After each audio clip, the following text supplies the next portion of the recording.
دووبارە سڵاو کاک بابەکر ئەگەر هەر لەسەر مەسلەی میدیاکانی زۆرنەوەی گۆڕان بە تایبەتیش کێنیان باسیینەوە پێمە بێت لە دوای هەڵبژاردنەکانی پەرلەمانی عێراق توی شەبوولەوانی کە سەرنجی زۆرت هەبوو لەسەر میدیاکانی بزوتنەوەی گۆڕان سەرنجم هەبوو بەڵام سەرنجەکەم زۆر نەبوو بۆ دەرەجەی کە جەناب دەڵێ ئەوە بوو ڕاستێکی ئێمە غەڵەت هەبوو لە شێوازی دروستکردنی فراکسیۆن یاخو بڵین ئەوەی کە کرا لە شاری سلێمانیە ئێمە ژمارەیەکی زۆر کاندیدمان هەبوو و لە هەولێر بە هەمان شێوە و لە بەغدا بە هەمان شێوە یعنی ئەم زۆربوونی کاندید بۆ پەرلەمانی عێراق وای کرد کە تەلەڤیزۆنەکە ئێمە فریان نەکەوێ کە ئیدارەی ئەو هەموو خەڵکە بکات و پیشانی بە وا قرار بوو ئەو برادرانی کە کاندیدن بۆ پەرلەمانی عێراقیەکان دقیق 2 دقیقە قسە بکەن ینی من ئەوەی خۆم نەبینیەوە ینی خەڵک گوتی بینیمانە بەڵام ئەمە علاقی نەبوو بە خودی تەلەڤیزۆنەکەەوە ئەوەندەی علاقی بوو بە ئیدارەدانی غەڵەتی ئەوەی کە ئێمە زۆرمان کاندید هەبوو بۆ پەرلەمانی عێراق بە قەناعەتی من ئەو هەڵەیە وای کرد کە ئیدارەدانی ڕاگەیاندنەکانی ئێمە بۆ خوشک و براکانمان بۆ پەرلەمانی عێراقی هەڵێتر بە دوای خۆیان بێنێ وای کرد کە گلەیمان هەبێ گلەیەکەی ئێمە گلەی من تەرحەم نەکرد یەکێ لە سایتەکان سایتی چاودێر بوو لەسەر من کۆمنتێکی کردبوو من وەڵامی ئەومدایەوە لە هەندێک قسان کردبوو ئێستاکە ڕەنگە شانی وەنەوە ئینسان باسی بکاتەوە من لە کاتی خوا وەڵامدایە بە توندی وەڵامدایە و کەوتم ئەوان وتیان قسەمان لایە بە کاسێت منیش وتمەوە کاتی سیخوڕی بەسەر چووە حەقا ئەو برادرانی سایتی چاودێر بچن کاری خۆیان بکەن خواز لەوە بێن کە فعالێکی بزوتنەوەی گۆڕان گلەی لە برادەکانی خۆیان کار لە شوێنەکە بێگومان ئێمە گلەیمان هەبوو گلەکانش عادیە ینی من کاتی خۆشی ڕوونم کردەوە لە ڕوونکردنەوەی خۆمان کە لە سایتی سپەی بڵاو بۆ تو ێستا لە سایتەکە لە ئەرشیفی سایتەکە ماوەتەوە چەند ڕۆژێک دوای هەڵبژاردننی عێراق بوو بێگومان ینی نوعێک لە باڵانس نەبوو بەڵام ئەم نەبووری باڵانسا بەشی زۆری پەیوەندی بەوە هەبوو کە ژمارەی کاندیدەکانی ئێمە زۆر بوو وە نەبووە وابێ بەڵێ ئەگەر ڕاشکاوانە وەڵام بێتەوە چێ بەرپرس بوو لەوەی کە ئەو باڵانسە نەبوو لە ڕاگەیاندنە ئەزانی هەموو ئەو برادرانم مەسئول بوون کە ڕێکخەری ئەوە بوون یان یاخود ئەو کەسانی کە ڕێکخەری فراکسیۆنەکە بوون یاخود کاندیدەکان بوون ئەمەش زۆر برادری تایە کە ڕەنگە من نتوانم بە تهدیدێکی چیان بڵێم بەڕاستی ینی برادرانی کە من لە پەرلەمانی کوردستانە بۆ نمونە من خۆم لەوانە بووم کە لە کۆبوونەکان بەشداریم کردووە یعنی گە بۆ پەرلەمانی کوردستان تا کاتی خۆم نەبوومە کاندید کە بوومە کاندید خۆم چوومە دەرەوە لە کۆبوونەکان یعنی ئێمە کە لە گردەکە کۆبوون یاخود لە شوێنتەدا ئانیشتین ئێمەش تەقیممانە کرد بۆ برادەرەکان وانە لەبەرەوە بڕیاری سیاسی لای ئێمە بۆ شێوەیە کە زۆر کەس مشارەکەتی ئەو کاتە لە سەربەندی و هەڵبژاردنانەیە چه سەرپەشتی ڕاگەیاندن یا هەڵمەتی ڕاگەیاندنی زوودنەوەی گۆڕانێ کرد بڕاستێکی تەواو بیرم نەماوە بەڵام لیژنەیەک هەبوو ئەو کاتە حتا دقیق نازانم کاک کوردە حەسەن بەڕێوەبەر بوو و کاک ئاسۆعەلیش لە هەیئەتێک بوو لەوەیە کاک ئاسۆعەلی چەند هاوڕێکتر بوون لەو لیژنەیەک بوون لەوێ ئیدارەی ئیعلامەکانە کرد پێکەوە و پێم وایە ئەوانی ڕەنگە هیچ نیەتێک خراپ نەبوو لە ئارادەبەوەی کە کەسێک ئەوە بکەن بەڵام وەکووتم ینی هەڵەی زۆربوونی کاندیدەکان وای کرد کە ئەو برادرانە حەقی خۆیان وەرنەگرن بە شێوەیەکی یەکسان دیارە جۆرێک لە تەمیزش هەبوو بۆ هەندێک برادر یعنی تەمیزیش کرا ئەو تەمیزەش نەحەق بوو کە من لێرە هەرەوە نەقسە لەسەرەکەم بەڵێ ئەن تەمیزەکە تۆ قەناعەتەوە بە دەستێکی ئەنقەس کرا بەڵێ بە دەستێکی ئەنقەس کرا بەڵام ئەنقەسەکە جاری وە هەیە ئەمیش ئەنقەس نییە دەستێکی ئەنقەسە بەڵام بانقەس نییە ینی بەنیەتی خراپ نییە مەسەڵەن تۆ دەوێت لە فراکسیۆنەکە لە بەغا کەسێک دەربشوێنی کە پێ دوایە شارەزاتر لە مۆزۆیەکە پێ دوایە ڕەنگە لە مۆزۆیەکی دەستوریە لە مۆزۆیکی قانونیە ئەو باشتر لە من بزانێ کە ڕەنگە واش بێ یا لە فلان کەس بزانێ بۆیە دائیمە لەم حاڵەتانەدا یعنی فلان کەس کە زۆر دڵسۆزە فلان کەس کە زۆر کوڕی باشە ئەوانە بیرەچێتەوە ئەوەیەتە بەرچاو یعنی قیادەی حرەکەکە یا خود ڕەهبەری حرەکە بیر لەوە کاتەوە کە بوو ئەم شەڕێکە لە بەغا لەبەر دەمایە چییە بنێرە بۆم شەڕا ینی خۆ دەزانی ئەمە لەبانە عاتف نامێنە جاریوە هەیە ئەوە یەتە پێشەوە کە تۆ بوو ئەم جەدەلە سیاسیە گەورەی کە هەتە لە بەردەم تا چێ ڕەوانە بکەیت کەواتە لەو تەمیزەی کە تۆ باسیەکەی یا لە باغدانی زیاتر بە کاندیدێک و باغنەدان بە کەسانێکی تر بە ئاگاداری و بە علمی قیادە بووە بێگومان علمی قیادەوە بێگومان ینی خۆ معلومە ئەو من ئەو برادەی کە ئەوانەی کە تەمیزیان بۆ کراوەخوان ئێستا هاوڕێن پێکەوە باسەکەن خوان هەستەکەن تەمیزیان بۆ کراوە ینی ئەوە نیە بڵێ نەشاراوە نیە شێکی بەدزی نییە کاک بابەکر هەر لە هەڵبژاردنەکانی ساڵی 2010 هامێنینەوە زانیاریەک بوو لەسەرەوەی کە پێش ئەوەی ناوی کاندیدەکان ئاشکرا بکرێ داوا لە جەنا بکرا بوو کە پاشەک شە بکەی بۆچی پاشەک شە بکەی بۆ پەرلەمانی عێراق بۆ خۆ کاندیدکردن بەڵێ من هاوڕێکانم پیان وتم کە لیچێتی نیشتمانی کوردستان مەلەفی حازە کردو دژی من ئەو مەلەفانە فلان یەک دو سێ چوار ئەوانە ئەم مەلەفانە هاوڕێکی نزیک خۆم پێوتم دیارە دوای هاوڕەکانی تر مشاوەران کردبوو ئەو برادرانی کە خەریکی دروستکردنی فراکسیۆنەکە بوون یاخۆ لیستەکە بوون وتیان ئەمانە دژی تۆ ڕەنگە بروژێنێ ڕەنگە احتیمال هەیە بروژێنێ بۆیە پێمان باشە ئەگەر پێت باشە سەحب بکەی لە هینەکە لە لیستەکە من وتم ئەو فایدانەی ئەسڵ ئاساسی نییە و من ڕوونیەکەمە و دوای مناقەشەیەکی 3 ساعتی مۆزۆکە حەل بوو من چوومەوە لیستەکە و کۆتایی پێهات نقطە بەڵێ وتم ئەو شتانە کە یەکێتی نیشتمانی کوردستان یاخۆ هەر حیزبێکی دروستی کا بۆ من ئەوانە کە جارە من تەسەور ناکەم ئێستاش تەسەور ناکەم یەکێتی نیشتمانی دژی من ئەو شتانە بکەن خۆم قەنەعەتم وانە ئەمە مۆزۆیەکە ڕەنگە لەبەرەوەی لەبەر بابەکردڕی نایکەنیا لەبەر ئەوەی ڕەحم بە من ناکەن لەبەرەوەی ناتوان ئیسپاتیکەن یعنی هیچ شتێک نییە تۆ قسێک هەیە ئەڵێ ینی دووکەڵ بەبێ ئاگر نییە وەختێک ینی کێشێ ناتوانێت ئیسپاتیکی ینی چێتی حزبێکە تەجروبەیە خۆ لە خۆڕای ناچێت پەلاماری کەسێ باکە ناتوانێت قسێکی بەسەرای ئیسپات بکە بۆیە من بە جددیە و بە تەحەدام وتم تەحەداکەم و نامەم نووسی بۆ هاوڕەکان وتم کاکە ئەمە شتێکی بێ ئەساسە تکایە ئەگەر مەسەلەکەتان ئەمەیە ئەمەش وەکوتم علاقەی بەو جەوە فەوزایەوە هەیە کە تۆزێک ینی حزبی سیاسی مەترسی هەیە لەسەر ئەوەی کە لە کاتی انتخاباتە کاتێکی حساس و هەستیارە نەوەکو یەکێ لە ئەندامەکانی زەربە بخوا دیارە من زۆر بێگومان بێتاقەت بووم بەڵام هاوڕەکان من قسانی کەسە بۆ جەنابێکم بۆیان کردم کە لە کاتی انتخاباتە ئینسانە بیرلەوە بکاتەوە کە خۆی لەکوێیە و خۆی لەکوێ معادلەکایە چەند دڵسۆز بووی چیت کرد بۆم حرەکەی ئەوە ناخوا ئەوەیە کە ئەم گروپە ئەم کاروانی کە بڕێ ئەکرێ بۆ پەرلەمان ئەم کاروانە یاخود ئەم پرۆسەیە بەگشتی زەربە نەخوا منش لەبەر ئەوە لە زۆر مەسەلە سکوتم کرد و زۆر دوای نەکەوتم و جۆم نەدایەوە مۆزۆکە چوە ئاقاری خۆی و چوومە ئەتیادی بوو تا چۆن هەستە کرد کە ئەو بابەتە خاڵی دەستپێکی لێدانی تۆ بوو لەو پرۆسەیە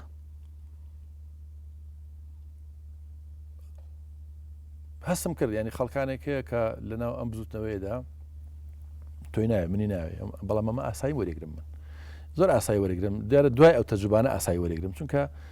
ڕەنگە ئینسان کە ئەسان سیاست چۆنە بینی من دوای ئەو تەجوبانی خۆم لە ناو بزوتنەوەی گۆڕان و پێشتریش ئەوە وەرم گرتایە ئەوە بوو کە لەوە تێگەشتم کە سیاست زۆرترەوەی کە حتا لە باشترین حزبی دنیاشە زۆرترەوەی کە مەکاڤلی باسیەکە یا ڕوونتری بکەمەوە سیاست ئێستا من وایە بینم کە وەکو یاری فوتبۆڵەن وایە یا مەچۆ ناوی بیان کە چوویتە ناوی ئەبێ تر شەقت بەرەکەوێ شەق ئەهاوی پاڵە پێوە ئەنێن ئەکەویت و جاری وایە ملی ئینسانی تیاشکێ جاری وایە هەنی هەموو حاڵەتەکانی تایە ئەکرێت بینەری یاریەکەی زۆر بە خۆشیدانیشی بخۆ زەوق بینی لە یاریەکە بەڵام تا نەچێت یاریەکە و مشکل نییە کە چووی یاریەکە و ئەبێ ئامادەی بۆ شتانە من ئامادەیم تیانە بۆ ڕاستێکی ئێساش ئامادەیم زۆر تیانە چونکە من بەش بە حاڵی خۆم لە بینی سیاستکردن و کاری فکری و ڕۆشنبیریە لە قەلاقیە بووم هەموو عمرم ینی ئێستا شەرەوە ئەڵم تا فترێک کە سیاست دەکەم و دواتر گەزانیم حرەکەتەکە بچۆتە پێشترەوە ڕەنگە بڕیاریشکە وەرگرم کاری فکری و سیاسی بکەم ئەمە بەڵام بارحاڵەوە دەرچین ڕەنگە بیدایەت بوو بێ بۆ لێدانی من ڕەنگە لێدانەکەش جاری وایە ئینسان کە بەوردی بیر لێ بکەیتەوە دیموکراسی دەوەیە کە تۆ بێ حەق دێ بە خەڵک لێت دەن ینی حەق دێ بە خەڵک تویان نەوێت ینی هەموو کەس تۆی بوێت ینی ئەمە دنیایەکی زۆر شەریفە دنیایەکی زۆر بەهەشتیە ئەمە وانە خەڵکێک هەیە تۆی ناوێت تۆی پێخۆشنی ئەسان خەڵچێکێت تۆ ڕەنگە ڕێگربی لە بەردەم ئەوە لە بەردەم ئەو پۆستێکە ئەو حەزیلیەکە لە بەردەم ئەو ئەهدافانێکە خۆی حەزیلیەکە لەبەرەوە دەبێ ئاسایی وەری بگری من ئێستا ئاسایی وەریگرم ئێستا بەس ئەو کاتە لام زۆر عجیب و غەریب بوو بەڕاستی ناشارمەوە ینی بەڵام دواتر ئینسان تەجربە من لە پێشش کتێبەکەشمە وتومەکە بۆ جەنابیشتن ناردۆ کتێبەکە وتومە ینی تەجربە وەرەگرە ئینسان لەبەرەوە بەڵام گرنگترین شت ئەوەیە بەلای منەوە ینی ئینسان کە خۆی بەتەمای سڵتە نەبوو بەتەمای دەسەڵات نەبوو ئەمانەی لە ئاسانترە من ئەو ڕۆحەم لە خۆمە نەهێشت زۆر باشە ئەگە بگەڕمەوە وەڵامەکەی پێشووترە تۆ باسیوە تروتە یەکێتی نیشتمانی پەلاماری کەسێ نایە کە بەڵگەی نەبێت لەسەری کەواتە پەلاماردانی چەند کەسێکی تر لەناو بزوتنەوەی گۆڕانە لەل دەبووی کە یەکێتی بەڵگەی هەبووە لەسەریان ئەزانی فەرقەکە ینی فرەدانی وەرەقەیەک دژی کەسێک بۆ لێدانی وجاری بە قازانش تەواو بێ وجاری باشە بەزیان تەواو بێ ئەو شتانێک کە باز دەکرێت لانی کەم ئەبێ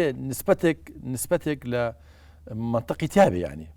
ڕەنگە منطقیشی تیانە بێ ئەوەی کەچێتی کردی بەرامبەر لێچە لە هاوڕەکانی منطقی تیانە بوو ڕاستیەکە ینی و من داکۆچی لە هاوڕێی خۆمەکەم هەتا سەر ینی کە ئەوە شەڕ بوو پێفرۆشت بەڵام ئەوەی کە سەبارەت بە خودی من یەکێتی هاوڕەکانی خۆم ئاگود یەکێتی باسێکە خۆ چێش ئەڵێ یەکێتی ئەی کردیانی و نەشکرا ینی لەبەرەوە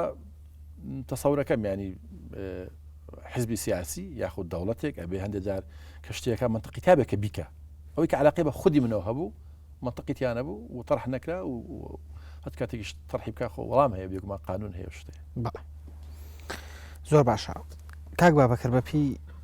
زانیاریەکانی تۆ ئێستا پەیوەندی نێوان بزوتنەوەی گۆڕان و یەکێتی نیشتمانی لە چ ئاستێکایە ئەتوانین بڵین ئاستێکی دۆستانەیە ئەزانی کەلیمەی دۆستانە یاخود نادۆستانە و زۆر باش و ئەوانە ینی تعبیر لە ئەو علاقەتەنە ناکە بزوتنەوەی گۆڕانەوەی کە من تێگەیشتوم و کارم تیا کردووە بزوتنەوەیە کە جددی دوای کۆمەڵک ئامانج کەوتووە ئامانجەکانی ئەم بزوتنەوەیە بە سەدان جار دووبارە کراونەتەوە بە سەدان جار دووپات کراونەتەوە لە تەلەڤیزۆنەکەی لە رادیۆکەی لە فلان لە فلانەوان ئەم ئامانجانە لە هەر شوێنەکە بۆنێک بێ کە ئەسنە پێشەوە ئێمە لەگەڵ حزبێکی سیاسی تراچینە پێشەوە هیچ حەقدێک هیچ تووڕەیەک هیچ گلەیەکی پێشووتر ئەمانە ناخوا و اعتیباری بۆ نییە ئامانجێکی گشتیە ئەمە جیاوازێکی زۆر زۆر لە بینی ئێمە و خەڵکی ترە یعنی ئێمە دوای ئامانجێکی گشتی کەوتوین ینی بۆ شخصی کەسەکان ئەگەر لە خودی منەوە پیابێت تا هەموو برادەکانی ترکە لە سەری منەوە یا کە لە هاوڕێ منن یانی تەماشا بکەی کەس دوای بەرژەوەندی شخصی خۆی ناکەوێت بەرژەوەندێکی گشتی هەیە کە بۆ نمونە بریتە لەوەی کە بودجێ ئەم وڵاتە بە شێوەیەکی شەفاف و پاک و نەزیه سەرف بکرێ ئێمە ئەگە بزانین حزبێکی سیاسی دوای ئەم هەدافەکەوێ ئێمە مەرحەبایەکەن و لێ نزیکە بینەوە و ڕێزی یەگرین و ئەگەر بزانین حزبێکی سیاسی دژایەتی گەندەڵیەکە بە شێوەیەکی جددی ئێمە هیچ مەنعەتێکمان لێ نزیک بینەوە ئەگە بزانین حزبێکی سیاسی لە یەکێتیە پارتیە یەگرتووە فلانە ئەمە لە پەرلەمانی کوردستانە ئامادەیە بۆ قانونە گرنگەکانی وەکو دەستوری هەرێمی کوردستان وەکو پێڕۆنی خۆ پەرلەمانی کوردستان وەکو قانونی خۆنیشاندان لە کوردستانە وەکو قانونی ڕۆژنامەگەری بۆ ئەم یاسا جددی ئەساسیانی کە علاقەی هەیە بە دوو پرەنسیپی گرنگەوە کە یەکیان عیبارەتە لە عەدالەت کە پەیوەندی هەیە بە سامان و بە پارەی وڵاتەوە یەکیان ئەوی تریان پەیوەندی هەیە بە دیموکراسی و ئازادیەوە کە ئەمە لە قانونی خۆنیشاندان و لە یاسای ڕۆژنامەگەری و لە ئەو شتێک کە پێوتری ئازادی بەیان لەم دوو فەقەرەیەدا ئێمە هەر کەسێک بێتە پێشەوە و لە مەبدەئەکانی ئێمە نزیک بێ و ئێمە نزیکە بینی دوورە دوورین بەشێک لەو مەبدەئانەی کە تۆ باسە کرد قانونی مەدەنی قانونی زۆر مەدەنی وانە کەواتە نزیکبوونەوەی بزوتنەوەی گۆڕان لە دوو لایەنی ئیسلامیەوە کە زۆر جار بەپێی ئایدۆلۆژی ئەمە ینی کێشەیتیانە بەپێی ئایدۆلۆژیال ڕەنگاوان دژی بەشێک لەو فەقەرانە بن لە قانونی بۆ نمونە ڕۆژنامەگەریە هاتووە نزیکبوونەوەی ئێوە کەواتە لەگەڵ ئەو دوو لایەن ئیسلامیە لەسەر چ بنەمایەکە بنەمای نزیکبوونەوەی ئێمە لە دوو پارتی ئیسلامی لە کوردستانە لە یەکگرتوو کۆمەڵ لەسەر کۆمەڵێک بناغەیە ئەم کۆمەڵە بناغەیە لە ئەو پەکیجانێکی ئێمە پێشکەشمان کرد بە دەسەڵاتی سیاسی زۆر بە شەفافی زۆر بە ڕوونی زۆر بە وەکو فارسەڵێ ئەزهەر منە شەمس یعنی لە خۆر وازەحتر طرحمان کردوون مەسەلەی قانون ئەساسیەکان کە ئێستا باسم کرد دەستوانێک علاقەی هەیە بە قانونە گرنگەکانی ئەم وڵاتەوە مەسەلەی نەزاهە و پاچی مەسەلەی نەکردنی کاری حیزبی لە ناو پێشمەرگە و لە ناو دەستگاکانی ئاسایی شوانەدا ئەم مەسەلانەی کە نووسراون ینی فەرقی هەیە تۆ لە حزبێکی سیاسیە لەگەڵ حزبێکی ترا قساکی بە شێوەیەکی شەفەهی و تێپەڕ ئێمە نووسیمانە ئەم بەڕێزانە لە یەکگرتووی ئیسلامی لەگەڵ کۆمەڵی ئیسلامی متفق بوون لەگەڵ ئێمە لەسەر ئەم پرەنسیپانەی کە بەلامانە زۆر گرنگن کەواتە لەسەر کێشەکانی کوردستان کەواتە ئەوە جۆرێک لە لێکترازان نییە لە هەڵوێستی نێوان لە پەیوەندی نێوان بزوتنەوەی گۆڕان و لایەنە ئیسلامیەکانە ئێوە بەبێ ئیسلامیەکان ئەچن سەردانی سەرۆکی هەرێمی کوردستانەکەن و لەگەڵ یەکێتی داهانیشن و ئەوان بەبێ ئێوە ئەچن بۆ لێسەندنەوەی متمانە لە مالیکی ئیمزا ئەکەن و ینی ئەمە چ جۆرە پەیوەندیەکە کە ئێوە بەستێتەوە باجێکی حیزب ئیسلامیەوە باجێک یەکیان ئەوەی علاقی بە کوردستانە جێکەنەوە لە علاقی بە ناوەند و بە بەغدا ئەوەی کە علاقی بە کوردستانەوە هەیە سەرۆکی ڕێخەری بزوتنەوەی گۆڕان سەردانی سەرۆکی هەرێمەکە یاخود سەرۆکی هەرێم سەردانی ڕێخەری بزوتنەوەی گشتی گۆڕانەکات یاخود بەڕێزان لە کۆمەڵی ئیسلامی و لە یەکگرتو و سەردانی ئەوانەکەن ماتول هەمووی چێتە خانەی چاکسازیەوە ئەم کۆبنانە خۆکەونەوەی عشایری نین کۆبنەوە نین بۆ مەرحەبا و چاکوچۆنی و بۆ بزنسیش نین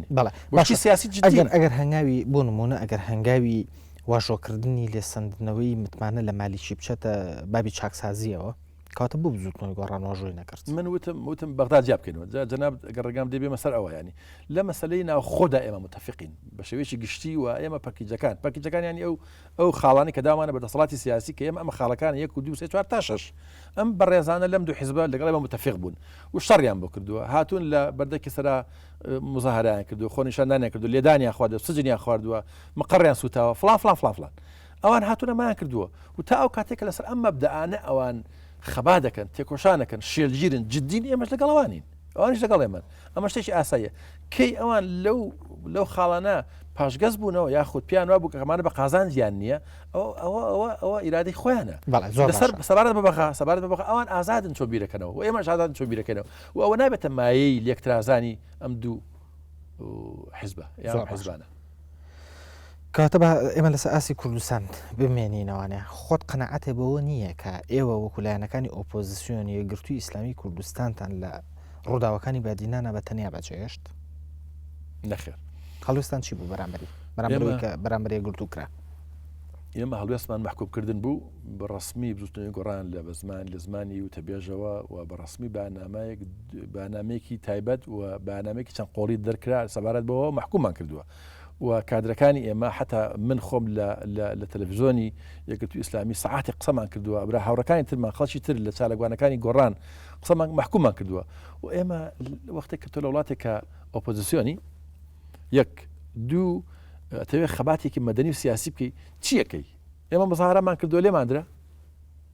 جەناب داگای لێ خەڵکی وڵات ئاگای لێ دە کەس کوژە تا یاسا خوێنەکان و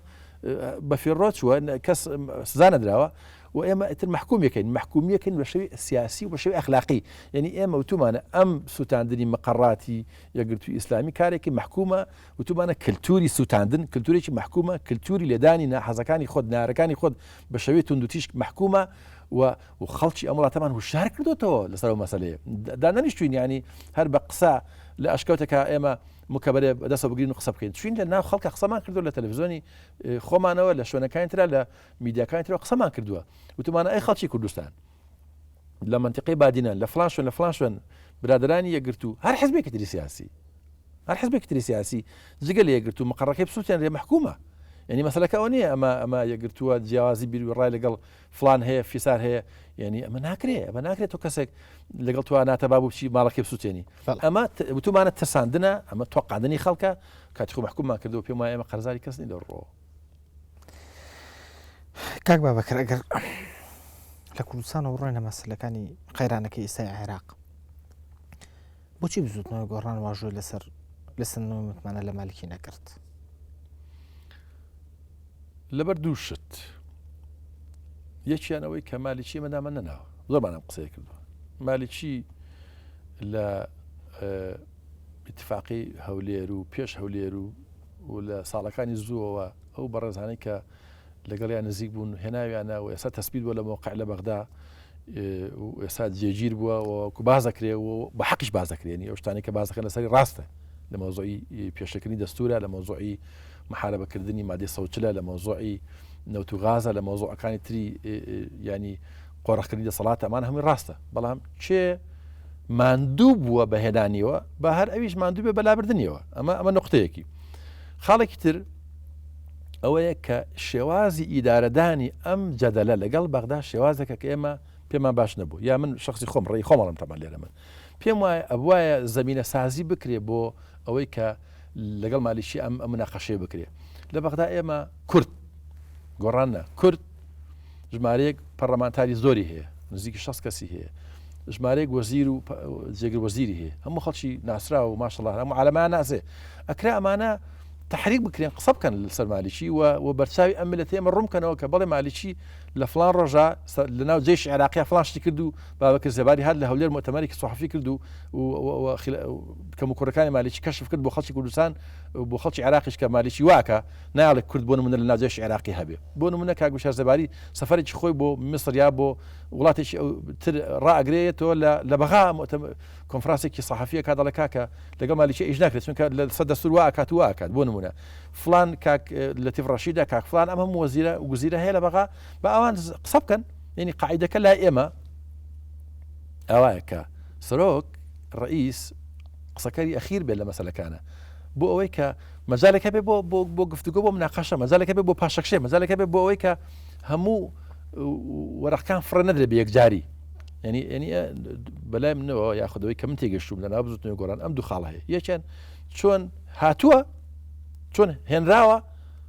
بە ئەوانە مادوو بن پێوی لای بەرنەوە دووەمیشانەوەی کە شێوازی ئیدارەدانی جەدەل و نیقاش لەگەڵ پیاوێکی وەکو مالیکی یاخود ئەم جەدەلەی کە لە عێراق هەیە لە بینی شیعە و سونە و کوردە چۆن جەدەلەکە ئیداراکەی نابێ خۆ ئەوانی کە لە بەغان لە ئەشکەوتەکە خەویان لەکەوت بێت تۆ لێرە قەراری سەحبی سیقە زۆر باشە کاتی بەرنامەکەم زۆر کەمیمەوە وەکو دوا پرسیار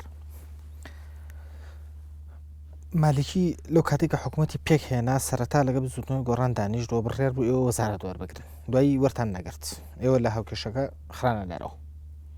ئێستا کورد کێشێکی هەیە لەگە مالیکیە بەرەیشی بەهێز لەناو کووردا چۆتە ئەو بەرەوە کە نەیاری مالیکیە دەرفەتێکی باش نەبوو بۆ بزوتنەوەی گۆڕان کە ئێوە بە واژۆکردنا هەم پشگیری لە هەڵوێستەکەی کورد بکەن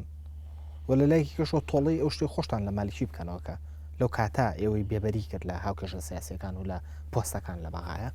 من لە کلمی ئەخیرتەوە لە بەشی دووەمی پرسیارەکەت دەست پێ یەکەم ئێمە تۆڵە ناکەینەوە ئێمە حزبێکی سیاسی لەسەر بناغی تۆڵەسەرنەوە کار ناکەین ئێمە بیرەکەینەوە چ شتێک بەرژەوەندی میلەتەکەمانی تایە ئەوە ئەکەین ینی قسێک هەیە ئەڵێ حەزرەتی مەسیح بۆیە بوو بە حەزرەتی مەسیح کە لە مۆعیزەی چیە بەنامنیشانی مۆعیزەی بناری چێو ئەڵێ کە لەم لا زلەیەکان لێدە لەو لا شراگرە بە لێدەن ئێمە وا ناکەین زلەمان لێدەنەوە بەڵام ئێمە لە ئەساسی ینی قسەکەی ئەوەی کە لە ئینجیلا هەیە ئەوەیە کە لەسەر ئەساسی تۆڵەسەرنەوە کار نەکەی تۆڵەسەرنەوە کارێکی باش نیە بۆ ئینسانی سیاسی حیزبی سیاسی جددی کە بێوێ ئایندەی ملەتێک ئیدارە بکە ئەمە یەکەم دووەمیشی ئەوەی کە جەناب دەڵێ کورد ئێستا لەگەڵ بەغدا لە جەدەلا لەگەڵ مالیشیە هەموو کورد پێکەوە وانە جەنابیش داگال لێ خەڵک ئاگالیە کە هەموو کورد متفق القول لێ لەسەر مەسەلەکە یەکی نیشتیمانی ئاگامان لێ لە مناقەشەکە هەنی هەموو کورد نییە و ئەگەر حتا شتێکیش بەشی زۆری ملەتیش لەسەری متفق بێ ئەگە غەڵەت بوو ئەبێ بڵێ غەڵەتە یعنی کاتی خۆی لە ئەڵمانیا ملت هەمووی بوو بە فاشی بوو بە نازی بەڵام نازیزم غەڵەت بوو و لە ئیتالیا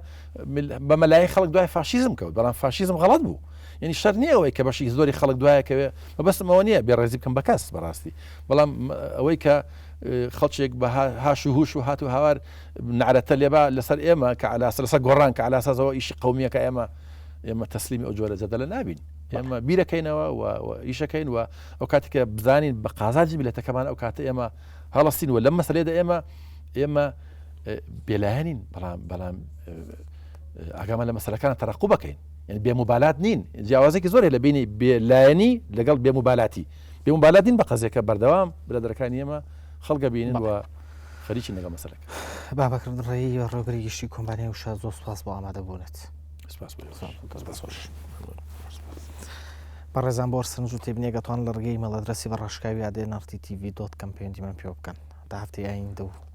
بەرنامەیەکی نوێی بەرنامەی بە ڕاشکاوی هەم لەگ لە خۆشییان